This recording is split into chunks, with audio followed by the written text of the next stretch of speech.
समय लगेगा। 30 महीने का समय का मतलब है मार्च महीने से 30 महीने का समय। तो इसका मतलब है 2017 के 9 महीने, 2018 के 12 महीने, 12 और 9 21 महीने, और 21 और 9 इसका मतलब है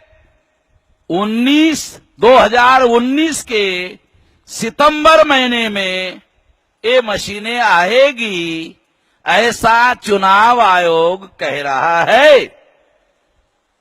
तो मैं चुनाव आयोग को ये कहना चाहता हूं कि हमको गधा समझ के रखा हुआ है, हैं? हम लोगों को गधा समझ रखा है।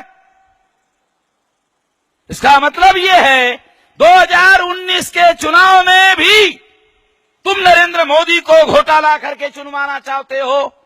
2019 के फरवरी, मार्च, अप्रैल महीने में लोकसभा के चुनाव है और सितंबर महीने में तुम ये मशीनें लाना चाहते हो, तो हमको गधा समझ रखा है।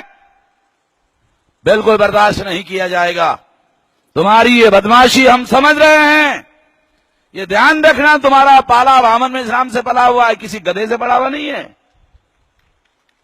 और मैं जो भी संविधान के विरोध में काम करेगा उसको किसी को भी छोड़ने वाला नहीं हूं। आप मुझे बोलने से या कुछ भी काम करने से रोक नहीं लगा सकते। मुझे रोक लगाने का एक ही तरीका है, मुझे गोली मार करके खत्म कर सकते हैं। तो मैं इससे भी डरने वाला नहीं हूं। क्या कर लोगे? ज्यादा से ज्यादा क्या करोगे? गोली मारोगे, खत्म करोगे, यही ना, इसके अलावा क्या है? तो मैं तो कुत्ते की मौत नहीं मरना चाहता, तो लड़ते लड़ते मरना चाहता हूं। मैं कुत्ते की मौत तो मरना नहीं चाहता, लड़ते लड़ते मरूंगा। लड़ते लड़ते मरूंगा तो लोग कम से कम ये तो कहेंगे कि शहीद हो गया। बाकी तो सब मरते रहते हैं, ये आदमी शहीद हो गया। तो मैं ये लड़ाई पीछे लेने वाला नहीं हूं। मैं जानता हूं ये बहुत खतरनाक लड़ाई है, मगर मैं ऐलानिया ये कह रहा हूं कि मैं ये बात स्वीकार करने वाला नहीं हूं।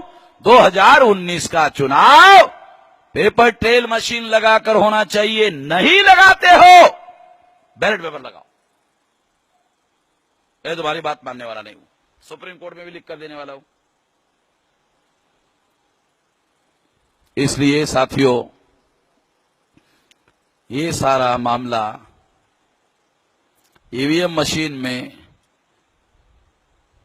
मायावती के आरोप पर उन्होंने स्पष्टीकरण दिया कि ईवीएम मशीन में कोई घोटाला नहीं होता है। तो मेरा एक और कहना है कि चुनाव आयोग पर आरोप है तो कोई भी आरोपी दुनिया में जज नहीं बन सकता। जिसके ऊपर आरोप है वो जज नहीं बन सकता।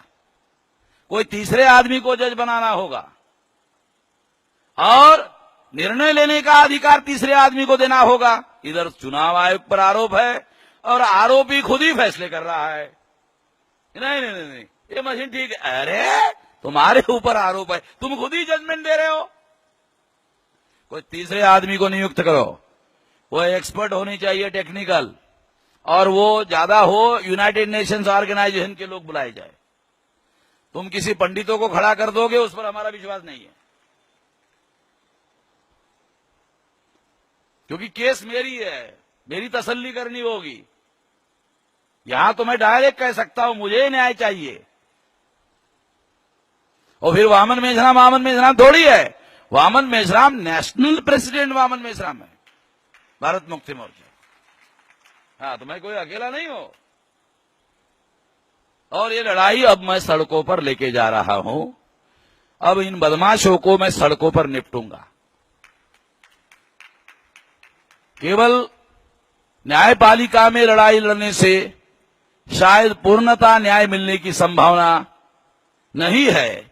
इसलिए अब हमने निर्णय किया ये मामला सड़कों पर लेके जाया जाएगा और ऑल इंडिया में इसके लिए आंदोलन किया जाएगा।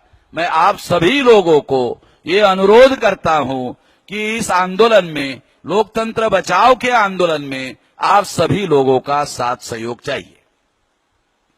बहुजन क्रांति मोर्चा का जो प्रयोग हमने महाराष्ट्र में किया, वही प्रयोग हम लोग ईवीएम हटाओ, बैलेट पेपर लाओ और लोकतंत्र बचाओ। ये जो अभी आंदोलन हम शुरू कर रहे हैं, उसमें बहुजन क्रांति मोर्चा का देश भर में प्रयोग किया जाएगा और देश भर में इसको लागू किया जाएगा। तो मैं ऐसे मानता हूं कि ईवीएम मशीन की वजह से अल्पसंख्य ब्राह्मणों को बहुसंख्य बनाने का मौका दिया जा रहा है। हम ये बर्दाश्त करने के लिए तैयार नहीं हैं और इसलिए इसके विरोध में सारे देश भर में आंदोलन किया जाएगा। और ये दूसरे तरीके से गुलाम बनाने का षड्यंत्र है। इस गुलामी को खत्म करने के लिए इस देश में जन आंदोलन करना होगा। ओबीसी की जाति आधारित गिनती का मामला हो या हमारी सामाजिक, आर्थिक, धार्मिक, राजनीतिक सभी समस्याओं का समाधान करना हो, तो हम लोगों को राष्ट्रव्यापी जन आंदोलन करना होगा। ये करने के लिए आप सभी लोग साथ सहयोग करेंगे, इस आशा और विश्वास के साथ आपने मेरी बात ध्यान से सुनी, इसके लिए आभार।